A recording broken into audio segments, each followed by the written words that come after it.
Welcome to youth academy. Youth academy में आपका स्वागत है। मैं अभिषेक राजौरिया। आज आप लोगों के लिए मैथ्स का एक टॉपिक होता है मिक्सचर एंड एलिगेशन, इसको बोलते हैं मिश्रण, वो लेके आया हूँ। और इसमें हम देखेंगे कि मिक्सचर एंड एलिगेशन किस किस टॉपिक में किस किस तरह से आ सकता है। ये मिक्सचर एलिगेशन अर्थमेटिक के सारे टॉपिक में आ सकता है। जगह कम होने के कारण आज हम सिर्फ 3 सवाल लेके आए हैं। बाकी आपको और आगे मिक्सचर एलिगेशन के हर टाइप के सवाल, हर चैप्टर से इंक्लूसिव सवाल करवा दिए जाएंगे। ठीक है, तो आज हम देखते हैं जो बेसिक 3 टॉपिक के 3 सवाल दिए गए हैं, किस किस टॉपिक के पहले वो देख लेते हैं। तो सबसे पहला जो सवाल है वो लिखा गया, विकास में विवेक को 5% और पिंटू को 8% वार्षिक दर से कुछ ब्याज दिया। ठीक है, उसके बाद 2 वर्ष के अंत में वह 12% ब्याज प्राप्त करता है। कुल कितने प्रतिशत ब्याज प्राप्त किया उसने? 12%, 2 वर्षों में। ठीक है, इसके बाद देखा गया यदि उसने कुल 24,000 रुपए ब्याज पर दिए हों, उधार दिए हों, तो बताया है कि पिंटू को कितने रुपए दिए। मतलब ये साधारण ब्याज और चक्रवृद्धि ब्याज का सवाल है, सिंपल तरीके से बोला जाए। नहीं बताया गया तो ये साधारण का भी हो सकता है और चक्रवृद्धि का भी हो सकता है। दोनों टाइप के सवाल इस तरह से हमारे पास आ सकते हैं, चाहे एसआई लिखा रहे चाहे सीआई लिखा रहे, बेसिक सवाल यही रहेगा। दूसरा देखते हैं सवाल क्या है। तो दूसरा सवाल बेटा दिया गया है, 8 रुपए कीमत वाली 10 किलोग्राम गेहूं को 10 रुपए किलोग्राम वाली 15 किलोग्राम गेहूं के साथ मिलाया जाता है। 2 प्रकार के गेहूं को मिलाया गया है, वजन भी दिया गया है। ठीक है, तो संपूर्ण मिश्रण का औसत वजन, औसत कीमत कितनी होगी, औसत कैसे निकालना है। बेसिक सवाल है, इसको नॉर्मल तरीके से भी कर सकते हैं। ये औसत टॉपिक का सवाल है, लेकिन इसमें मिक्सचर एलिगेशन से आप निकाल सकते हो। अगर आपको मिक्सचर एलिगेशन अच्छे से आता है तो किया जा सकता है। अगला सवाल लिखा गया है, यदि एक कक्षा के 15 विद्यार्थियों का औसत वजन जो है बेटा वो 15 किलोग्राम है। ठीक है, और एक अन्य कक्षा के औसत वजन 30 किलोग्राम है। मतलब 2 कक्षाएं हैं, दूसरे का वजन 30 किलोग्राम है। दूसरी कक्षा के विद्यार्थियों की संख्या ज्ञात कीजिए जब दोनों कक्षाओं की विद्यार्थियों का औसत वजन दिया गया है 25। ये भी औसत का ही सवाल आ गया बेटा। इसमें भी क्या बताया गया है, एक अलग टाइप का सवाल है। इसमें एक कक्षा के छात्रों की संख्या दी गई है और दूसरे कक्षा के छात्रों की संख्या नहीं दी गई है। तो आज बेसिकली 2 ही टॉपिक मिल पाए आपको। इसमें लाभ और हानि नहीं आ पाया, और इसमें ना हमारा समय और चाल, समय और दूरी कुछ नहीं आ पाया। सारे आते हैं, हर टॉपिक में मिक्सचर एलिगेशन आपका यूज होता है, लगाया जा सकता है। तो आज यही 2 टॉपिक के देख लेते हैं सवाल कैसे कैसे किए जाते हैं। चलिए स्टार्ट करते हैं। तो आते हैं सबसे पहला सवाल। तो बेटा सबसे पहले सवाल में क्या लिखा गया है, लिखा गया है विवेक ने, विकास ने विवेक को, तो विवेक को इधर लिख लेते हैं, और दूसरा कौन है, पिंटू, तो पिंटू को यहां लिख लेते हैं। ठीक है, विकास और पिंटू, विकास को जो रेट है बेटा वो 5% से ज्यादा करीबी दोस्त होगा, और जो पिंटू है वो दूर का दोस्त होगा, इसलिए उससे ज्यादा चार्ज ले रहा है, 8% का चार्ज ले रहा है। ठीक है, इसके बाद बताया गया है कुछ पैसे उधार दे दिए। दिया गया है कि 2 वर्ष के अंत में वह 12% ब्याज प्राप्त करता है। 2 वर्ष के अंत में कुल ब्याज जो मिलता है वो 12%। अगर 2 साल में 12% ब्याज मिल रहा है तो 1 साल में ब्याज कितना मिला होगा, सिंपल सी बात है 6%। तो उसको 1 साल में जो ब्याज मिला होगा कुल वो 6% मिला होगा। कुछ नहीं करना है बेटा, सिंपल सा मिक्सचर एलिगेशन लगा देंगे। इसको इससे घटाते यहाँ आता है, इसको इससे घटाते यहाँ आता है, बेसिक फॉर्मेट ही है। ठीक, चलिए अगर इसको इससे घटाया जाए तो बेटा यहाँ 1 आ जाएगा, इसको इससे घटाया जाए 2 आ जाएगा। इसका मतलब जितने भी पैसे दिए हैं उसने वो 2:1 के रेशियो में दिए होंगे। इसका मतलब विवेक को यदि 2 रुपए दिए होंगे तो पिंटू को 1 रुपए दिए होंगे।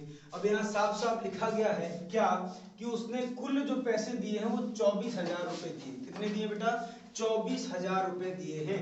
इन दोनों के बीच में ही 24,000 रुपए दिए गए हैं, तो इसको 2 रुपए, इसको 1 रुपए, टोटल रेशियो जो आ गया 3 रेशियो का मान यदि 24,000 रुपए है तो 1 रेशियो का मान 24,000 बटे 3, 3 अट्ठे 24, 8,000 रुपए हो जाएगा। इसका मतलब पिंटू को कितने रुपए दिए, तो 8,000। अगर पूछा जाता विवेक को कितने दिए तो 2 इंटू 8,000 मतलब 16,000, 16,000 रुपए किसको दिए होंगे, विवेक को, और पिंटू को कितने दिए होंगे, 8,000 रुपए। बेसिक सवाल इस तरीके से किया जा सकता है। ठीक, तरीके बहुत हैं, लेकिन अभी मिक्सचर एलिगेशन के फॉर्मेट देख रहे हैं, इसलिए उसके फॉर्मेट पे डिपेंडेंट बहुत सिंपल तरीके से सवाल किया जा सकता है। ठीक, चलिए अब चलते हैं सेकंड क्वेश्चन की तरफ। तो सेकंड क्वेश्चन में क्या लिखा गया है, इसको भी हम लोग औसत का सवाल है, लेकिन मिक्सचर एलिगेशन के फॉर्मेट में देखा जाए क्या मिक्सचर एलिगेशन जल्दी आंसर बता सकता है इस सवाल का। तो सवाल अब चलते हैं सेकंड क्वेश्चन।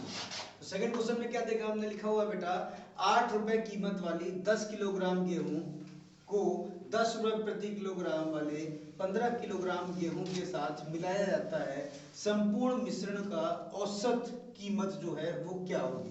ठीक है, औसत का सवाल है, बेसिक तरीके से किया जाता है। तो बेसिक तरीके से अगर करोगे तो आप डायरेक्टली कुछ नहीं होता है, सबको पता है, इन दोनों को मल्टीप्लाई कर देंगे, उसके बाद क्या करेंगे 10 और 15 को मल्टीप्लाई कर देंगे, उसके बाद टोटल किलोग्राम से गुणा कर देंगे। बेसिक तरीका तो यही है बेटा, 8 गुणे 10 कर दोगे और क्या करोगे 10 गुणा 15 कर दोगे, तो बेटा ये 80 आ जाएगा, इन दोनों को गुणा कर दोगे आप तो ये 150 आ जाएगा, जोड़ने पे आपका आ जाएगा 230 और टोटल किलोग्राम जो है वो 25।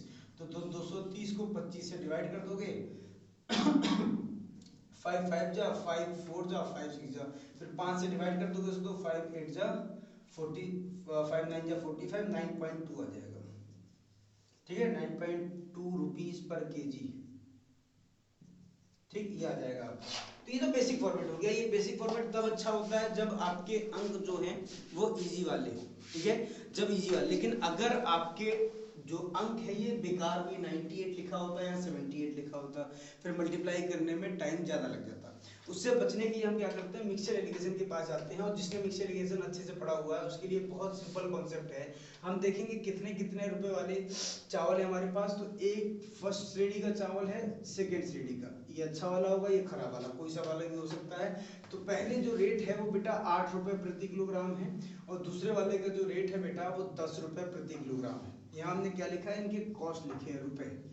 ठीक है, उसके बाद बताया गया इन दोनों को जब मिलाया गया है तो दोनों का मिलाने का जो मिश्रण है वो बताया गया, पहले वाले चावल के 10 किलोग्राम मिलाए गए हैं और दूसरे वाले चावल के कितने मिलाए गए हैं, 15 किलोग्राम मिलाए गए हैं।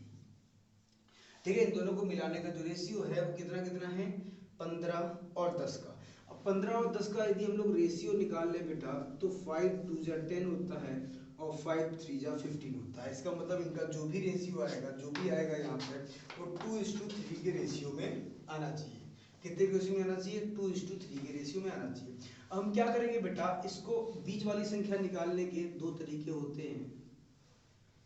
पहला तरीका क्या होता है बेटा, इसको इससे मल्टीप्लाई कर दो, इसको इससे मल्टीप्लाई कर दो, उसके बाद इससे जोड़कर डिवाइड कर दो। तो सीधे सीधे किया जाए तो 8 दूनी 16 प्लस 10 दिए 30 बटे में 2 प्लस 3, तो सीधे कर दोगे तो ये कितना आ गया 46 बटे 3 2 5, काट दोगे सीधे सीधे निकल के आ जाएगा कितना 99.2, ये आ गया 9.2 रुपीज पर केजी।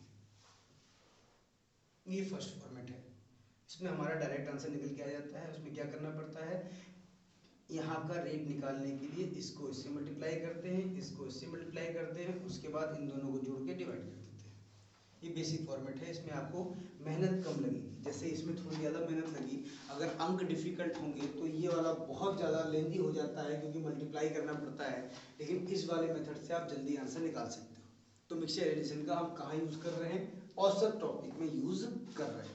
ठीक है, चलिए आगे बढ़ते हैं थर्ड सवाल की तरफ। तो थर्ड सवाल क्या बता रहा है आप लोगों को, तो थर्ड सवाल आप लोगों को बता रहा है कि यदि एक कक्षा के 15 विद्यार्थियों का औसत वजन 15 किलोग्राम है और एक अन्य कक्षा का औसत वजन 30 किलोग्राम है, दूसरी कक्षा के छात्रों की संख्या ज्ञात करें यदि जब दोनों कक्षा की विद्यार्थियों का औसत वजन 25 किलोग्राम हो।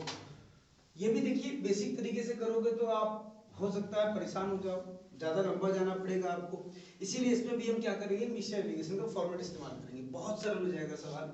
देखेंगे तो ये पहली कक्षा होगी, ये दूसरी कक्षा, दो क्लास है, first class second class. First class के कितने 15 विद्यार्थियों का औसत वजन 15 किलोग्राम है, तो यहाँ पर हम वजन लिख रहे हैं 15 किलोग्राम। कितने छात्र हैं, नीचे लिख रहे हैं यहाँ पर 15 छात्र। ठीक, उसके बाद दूसरे छात्र का जो औसत वजन है बेटा वो कितना है, 30 किलोग्राम है। यहाँ लिख लिया हमने, इनका औसत वजन कितना है बेटा 30 किलोग्राम, 30 किलोग्राम है। ठीक है, उसके बाद बोला गया दूसरी कक्षा के छात्रों की संख्या ये निकालना है, कितने छात्र हैं इसमें, छात्रों की संख्या निकालें जब दोनों कक्षा का औसत वजन कितना है 25 किलोग्राम है, तो इनका औसत वजन बेटा 25 किलोग्राम है। अगर बेसिक तरीके से जाओगे तो लंबा जाना पड़ेगा, अगर इस विधि से आते हो तो तुरंत आंसर बनेगा। 15 में से 25 घटाएंगे, 30 में से 25 घटाएंगे। अगर 30 में से 25 घटाओगे तो बेटा 5 आ जाएगा, 15 में से 25 घटाओगे तो 10। 5 और 10 का रेशियो अगर काटते हो बेटा तो 1:2 आ जाएगा। इसका मतलब अगर इस क्लास में 10 5 ठीक है, अगर इस क्लास में बेटा एक बच्चा है तो इसमें कितना होना चाहिए, 2 होना चाहिए। लेकिन इस क्लास में एक नहीं, कितने बच्चे बताए गए हैं, 15 बच्चे बताए गए हैं। तो एक रेशियो का मान यदि 15 है तो दो रेशियो का मान 2 गुणे 15, इसका मतलब 30। तो इस कक्षा में कितने छात्र होंगे, तो 30 किलोग्राम वाले में 30 स्टूडेंट होंगे, 30 छात्र होंगे। अगर बेसिक फॉर्मेट से जाते हैं तो सवाल बड़ा हो जाता है। तो आपके ये बेटा 3 सवाल, 3 डिफरेंट तरीके के जो आपको बताया गया मिक्सचर एलिगेशन के। इसी तरह से अगली क्लास में जब भी मिक्सचर एलिगेशन का टॉपिक डिस्कस होगा तो उसमें हम और टॉपिक से मतलब सवाल जो है मिक्सचर एलिगेशन के द्वारा किए जाएंगे, लेकिन टॉपिक अलग अलग होंगे। जैसे कि आज हमने एक सवाल देखा है किसका, CI और SI का, कोई सा भी हो सकता है। उसी तरह दूसरा देखा हमने औसत का, लेकिन ये दोनों में भी औसत के में टाइप अलग अलग है, दोनों में मिक्सचर एलिगेशन का फॉर्मेट लगा लेकिन निकालने का तरीका अलग अलग था। उसी तरह से अगली क्लास में हम लोग क्या करेंगे, प्रॉफिट एंड लॉस के ऊपर आ जाएंगे, उसके और सवाल किसके ऊपर आ जाएंगे, टाइम एंड डिस्टेंस के ऊपर आ जाएंगे, टाइम एंड वर्क के ऊपर आ जाएंगे। सबके ऊपर मिक्सचर एलिगेशन का फॉर्मेट अप्लाई होता है, क्योंकि क्या है बेटा ये बेसिक है। ऐसे ही आपका रेशियो होता है, ऐसे ही आपका परसेंटेज होता है, ऐसे ही आपका एवरेज होता है, ऐसे ही मिक्सचर एलिगेशन होता है। ये टॉपिक्स जो है वो किसी के अंदर भी किसी भी टॉपिक में आ सकते हैं। ठीक है, तो हमको बेसिक फॉर्मेट क्लियर करना है, बाकी चीजें अपने आप क्लियर हो जाएंगी। चलिए आज की वीडियो में यहीं तक रखते हैं। थैंक यू, धन्यवाद।